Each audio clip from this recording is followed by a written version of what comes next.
فأنا ناصح لإخواني بالصدع بالحق تبيض وجوههم. السكوت في مسألة الحزبية يضرها، فاصدع بما تؤمر وأعرض عن المشركين. سلامي على دماج ورجالها والشيخ يحيى ودار العلم يا سعد بانيها. Bismillahirrahmanirrahim. Qala al-imam qala fadilatul Syekh Abdullah Al-Bassam rahimahullah. Masih terkait dengan masalah penghambaan di dalam Islam, dan ini para hamba tidak dihinakan. Wa ma'a ma rafa'ahu syari'u min maqamil muluk, disertai dengan syariat itu meninggikan kedudukan para maqamil mamluk, yaitu kedudukan para hamba sahaya tetap dimuliakan selama masih muslim. Fa inna lahu tasyawufan wa tatallu'an ila tahririr riqab, maka sungguh syariat itu menyukai dan menginginkan para hamba itu dimerdekakan, tapi tak wajib. Jelas para tuan yang punya duit banyak perlu hamba, boleh memiliki, ini halal, tidak kemudian wajib memerdekakan, tidak, tapi digalakkan, dianjurkan. Sebagaimana kita sangat dianjurkan untuk sedekah, tapi kalau kita memilih tidak sedekah, kita sudah infak yang wajib, sudah membayar zakat, lalu sisa hartanya apakah wajib disedekahkan? Tidak, halal untuk kita memilikinya, tak boleh dicela kalau kita punya harta lebih. Cuma dianjurkan untuk bersedekah. Sebagaimana ini orang dia sudah memenuhi hak dan kewajiban dan sisa hartanya dipakai untuk membeli hamba, dan dia tidak ingin memerdekakan hamba, boleh tidak? Boleh saja, tidak boleh malah dicela, oh ini menentang hak asasi manusia atau apalah. Itu hak yang Allah Ta'ala izinkan, walaupun dianjurkan untuk memerdekakan. Orang yang tidak melakukan perkara yang dianjurkan tak boleh dicela. Dia memang perlu hamba sebagaimana kita perlu harta, dan seterusnya.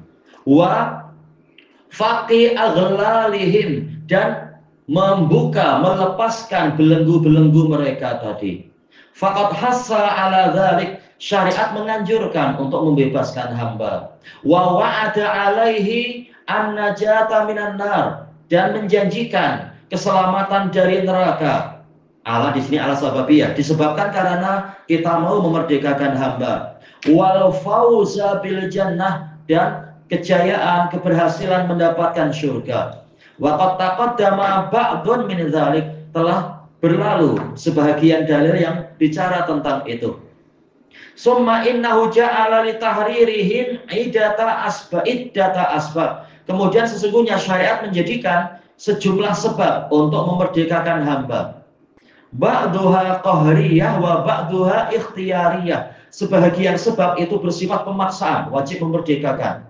Sebahagiannya pilihan, itu mustahab untuk memerdekakan, boleh ini, boleh pilih yang lain. Fa minal qahriyah, termasuk sebab yang polanya adalah pemaksaan. Anna man jaraha mamlukahu ataqa alaih, orang yang melukai hambanya, dia harus memerdekakan hambanya itu, walaupun merugikan diri sendiri. Sekedar hamba banyak kesalahan, orang merdeka aja punya kesalahan, tahu-tahu dicambuki berdarah-darah, wajib dia memerdekakan hamba itu.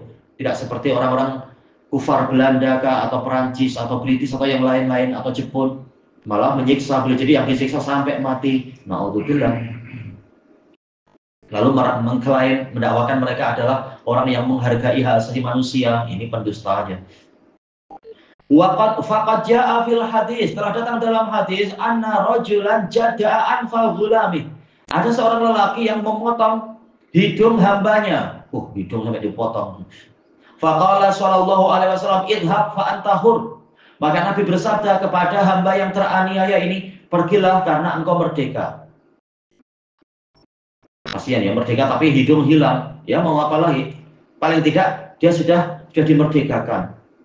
Nah, tinggal ya bolehlah ditukar hidungnya kalau di zaman salaf dulu, orang yang kehilangan hidung karena dianiaya orang lain, mereka akan menggunakan benda-benda logam. Lihat logam apa yang boleh sesuai. Kalau sekarang sih sudah modern ya, mungkin pakai jenis silikon kah apa tak tahu, yang tidak berat-berat. Zaman dulu ya, terpaksa harus pakai logam.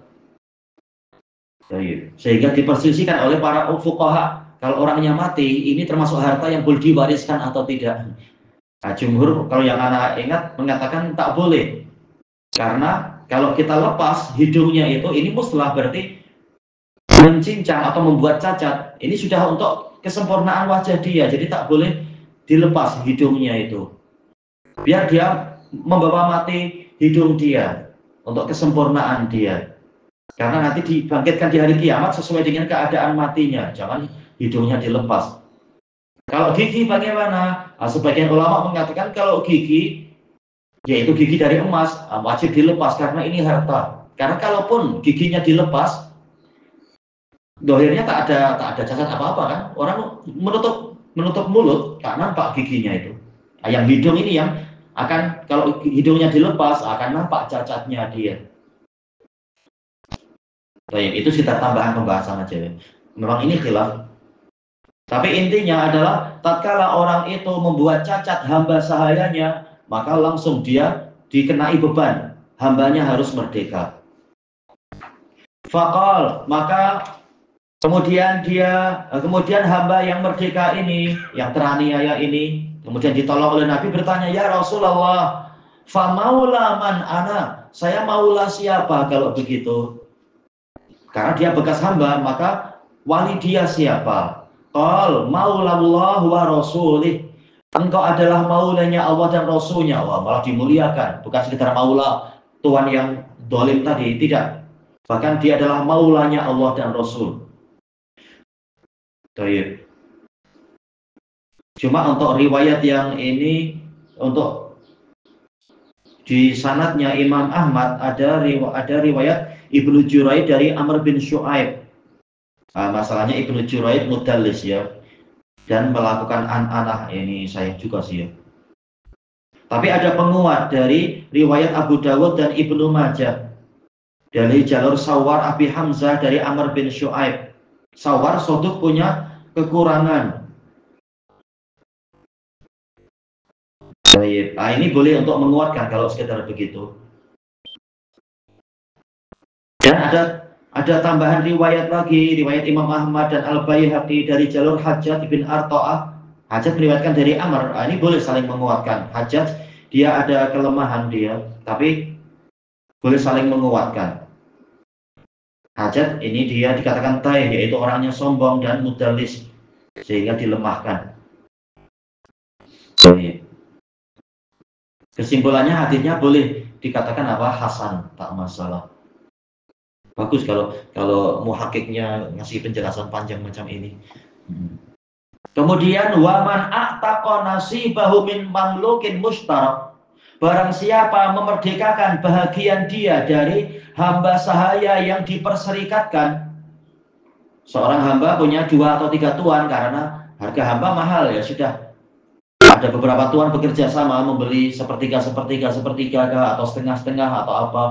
Nah, nanti hambanya bekerja ke tuan, jam sekian untuk tuan ini, sekian untuk tuan itu, misalkan, dan seterusnya.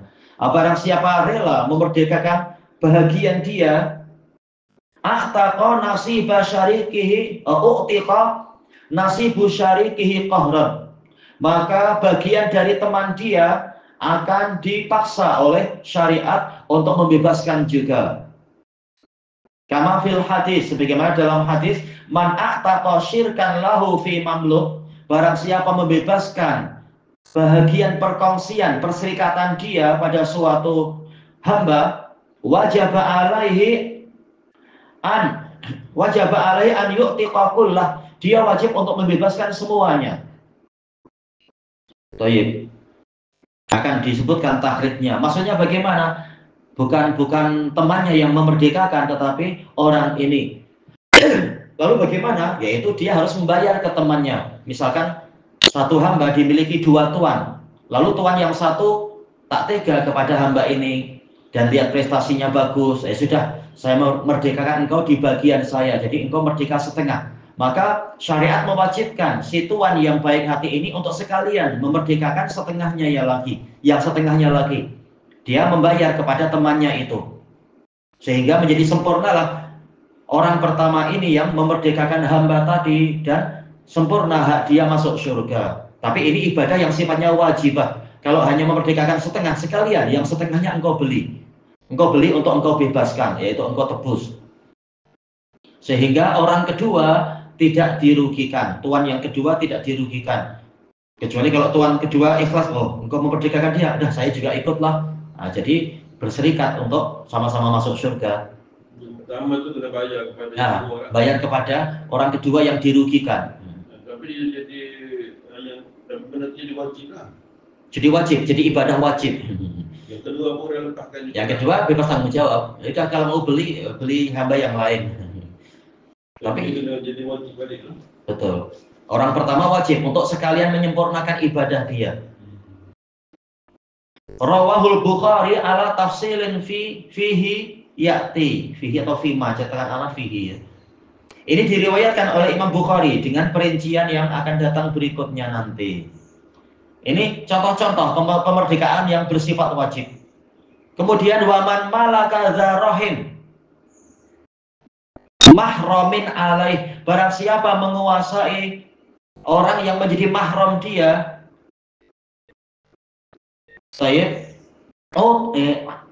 ataqa alaihi qahran, dia harus ataqa atau utiqa ya, tapi dua-duanya mungkin, dia harus membebaskan hamba tadi secara paksa. Gimana orang tahu-tahu memperhamba saudara atau saudari? Boleh jadi namanya masa-masa perang, akhirnya apa? Mendapatkan hamba lalu barter dengan orang kafir. Ya sudah, ini saudara kalian tebus dengan saudaraku yang ada di sana. Maka hamba kafir ini dikuasai oleh oleh tuan yang di sana. Tuan yang sana menyerahkan hamba dia kepada kita. Dan ternyata hamba ini memang saudara kita, misalkan, atau saudari kita. Kita wajib membebaskan dia. Tak boleh memperhamba mahram sendiri. Wajib memerdekakannya dan dia mendapatkan pahala. Ini ibadah wajibah jadinya. Dapat pahala masuk surga. Berdasarkan hadis man malaka dzarahimin mahramin fahuwa hur. Barang siapa menguasai seorang mahram, maka mahram itu menjadi merdeka. Rawahu ahlus sunan. Baik, disahihkan oleh Al-Hakim dan disepakati oleh Dzahabi. Dan memang anak dapat di dalam pembahasannya dulu dia kesimpulannya adalah apa? Sahih. Diriwayatkan oleh Imam Ahmad, Abu Dawud dan lain-lain. Ini contoh-contoh pemerdekaan yang sifatnya wajib, ibadah wajibah dalam masalah ini. Qala fahadhihi asbabun qahriyah. Ini adalah sebab yang sifatnya pemaksaan, atau mungkin ada tuh kita punya teman sesama tuan-tuan, sama-sama tuan hamba.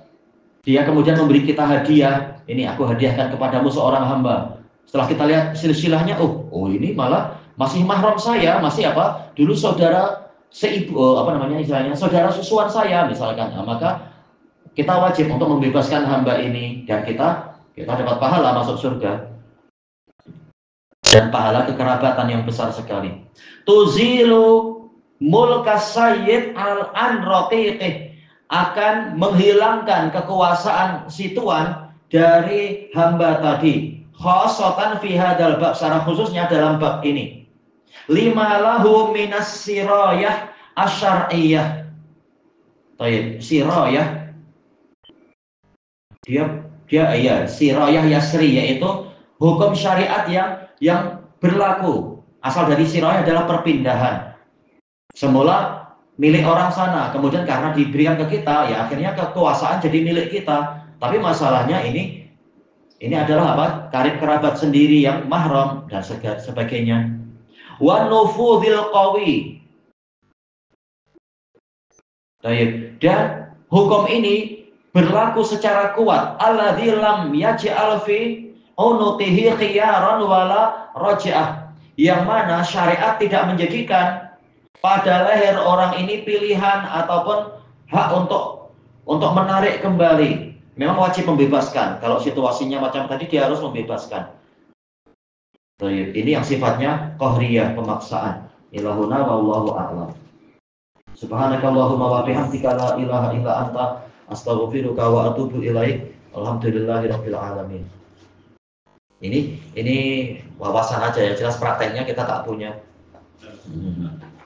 Terkadang pemaksanya datang dari pemerintah, ya, gitu, terutama dulu waktu perang melawan penjajah, pemberontak Kristen dulu itu. Di Palestina mungkin ya. Mungkin. Nah, dulu dapat hamba satu perempuan umur 40 tahunan. Tahu-tahu polis datang bilang, ini harus diserahkan pada kami. Udah serahkan aja orang Kristiannya itu, terus dibebaskan. Kayak mana dulu? Nah, dulu di Ambon dulu.